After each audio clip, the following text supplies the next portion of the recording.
نحمده ونصلي على رسوله الكريم اما بعد. ما امروز موضوع را دنبال میکنم او در ارتباط شب 27 رمضان است. درباره لیلت القدر احادیث بیشمار موجود است، از جمله حدیث صحیح بخاری و صحیح مسلم. رسول الله صلی الله علیه و سلم فرمودند تحروا لیلت القدر فی العشر الاواخر من شهر رمضان. شما لیلت القدر را تلاش بکنیم در شب 27 از ماه مبارک رمضان. کوشش بکنیم این ماه مبارک رمضان در اختتام و در نهایت است، یعنی آخرین روزهای ماه مبارک رمضان است. کوشش بکنیم که اعمال ما و خاتمه اعمال ما با نیکی و با بهتری تمام شود، مطابق مقوله عرب الاعمال بالخواتم. دوم است که ما کوشش بکنیم خاتمه این عمل یک ماهی ما خاتمه ایش ختامه مسک مطابق از او باشد و باید که ما لیلت القدر تلاش بکنیم و لیلت القدر برای ما میسر شود تا که ختام ماه مبارک رمضان با ختام المسک تبدیل شود یا اینکه تمام شود. و در این شب باید ما تلاش بکنیم اجر و ثواب. قسمی که حدیث صحیح بخاری و صحیح مسلم است، نبی صلی الله علیه وسلم فرمودند من قام لیلت القدر ایمانا و احتسابا غفر له ما تقدم من ذنبه. و هر شخصی یا شخصی که شب لیلت القدر را با ایمان و با طلب اجر و ثواب و تلاش میکند، جستجو میکند، غفر له ما تقدم من ذنبه، تمام گذشته گناه از او را معاف کرده می شود.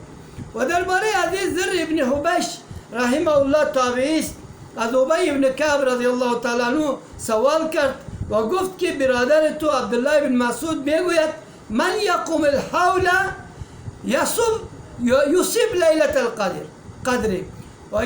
و شخصی که یک سال قیام بکند برای لیلت القدر میسر بشود. عبدالله ابی ابن کعب در جوابش گفت که اراد الله یتکل الناس، مقصد عبدالله ابن مسعود است که مردم شب 27 گفته و به اعتقاد داشته باشند و تکیه بکنن عبادت عشر اواخر بگذارن. از خاطر این جمله را استعمال کرد، ورنه عبدالله ابن مسعود رضی الله تعالی عنه میدانست و یقین داشت انها فی العشر الاواخر و این شب قدر در شب 27 است و انها لیلت 27 شب 27 است. و بعد از قسم خورد لا یستثنی انها لیلت 27، گفت که استثناء نمیکنه تو که بر این که لیلت القدر در شب 27 رمضان است. پرسان کرده شد از ابی ابن کعب یا عبدالله ابن مسعود با کدام اساسی حرفها را شما میدانید؟ و گفت که یا ابا المنذر بالعلامه و بالآیت التي اخبرنا رسول الله صلی الله علیه وسلم، با او علامت و نشانی که پیغمبر گرامی یا پیامبر گرامی اسلام علیه السلام به ما خبر داده. و کدام است؟ انها تطلع یومئذ لا شعاع لها، و او در روز آفتاب طلوع میکند صباح و هیچ نوری ندارد، یعنی کم نور است، بعد از او زیاده میشود.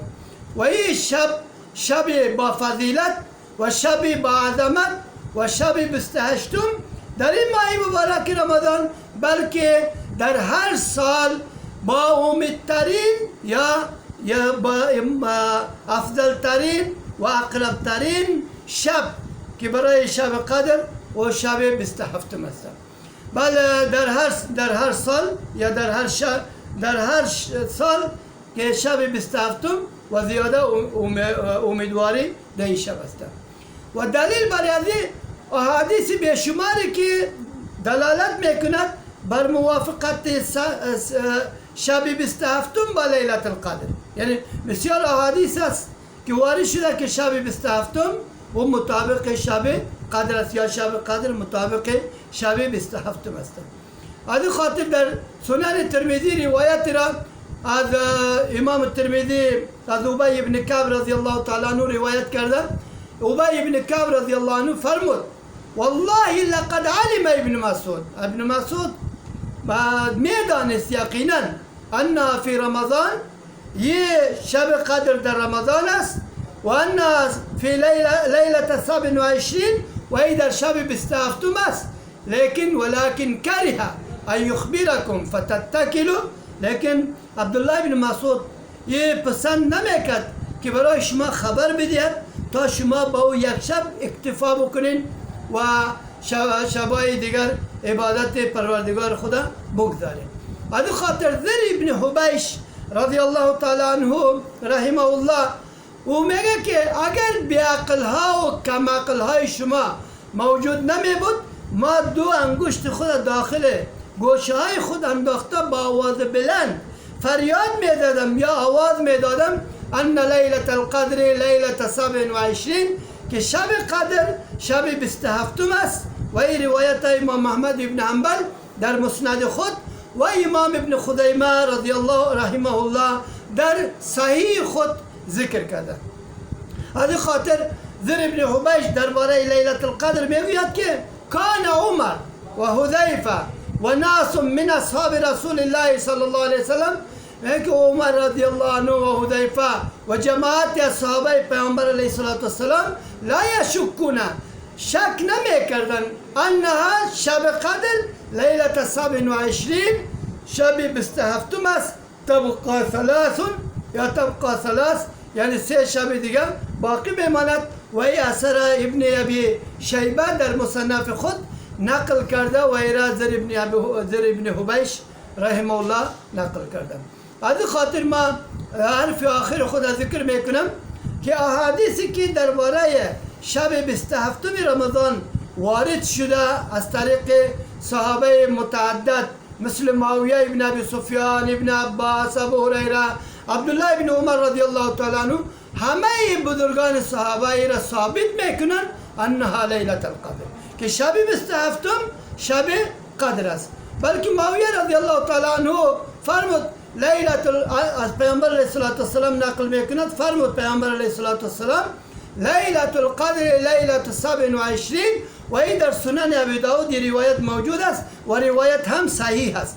لیلة القدر لیلة 27 شب قدر شب 27 است. ابن عباس رضی الله تعالی عنه روایت کرد یک شخص می پیش پیامبر علیه السلام آمد فرمود که یا نبی الله ای پیامبر خدا اینی شیخ علیل ما یک پیر هستم و مریض هم هستم یشق علی القیام قیام اللیل کرده نمیتوانم چی کار بکنم فامرنی بلیلة نبی صلی الله علیه وسلم مطالبه کرد مرا گفت یک شبی را نشان بده لعل الله یوافقنی فیها لیلة القدر امید است که در همون شب لیلة القدر با ما موافقت بکند. قال علیک بالسابعه نبی صلی الله علیه وسلم گفت که شب 27 برای خود لازم بگیر و این روایت در مسند احمد است و صلی الله تعالی علی محمد و علی آله و صحبه اجمعین.